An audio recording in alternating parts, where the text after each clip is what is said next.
taariikh ahaan suuqa forex waxaa soo maray 4 maalin oo aad iyo aad u madow ama loo yaqaano Black Day. afartaas maalintii koowaad waxay ahayd sanadka 1992 markaasi oo boonka sterling laga saaray European Exchange Rate Mechanism markaasna uu boonku aad u burburay. ninka lagu magacaabo George Soros ayaa waxa uu ka sameeyay salkii uu galay boonka sterling xilligaasi lacag ku dhow $1 bilyan. taariikhda ayana gashay waxayna ahayd maalin aad iyo aad u madow waxaana lahaa Black Wednesday waana maalin soo martay suuqa forex.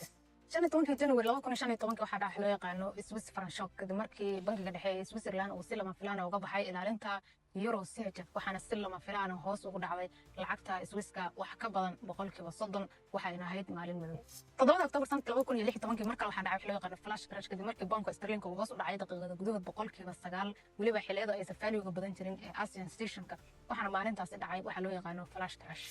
dacdada ugu dambeysay waxay ahayd COVID-19 forex crash waxaana dhacay crashkii weynaa ee dhammaanba saameyn ku yeeshay lacagaha iyo guud ahaan suuqyada saamiyada waxa uu hoogeystay lacagta dollarka sidoo kale guud ahaan viruska kale ee forex hoos ayayna u dhaceen waxayna ahayd mid ka mid ah maalmaha madow ee soo maray suuqa forex.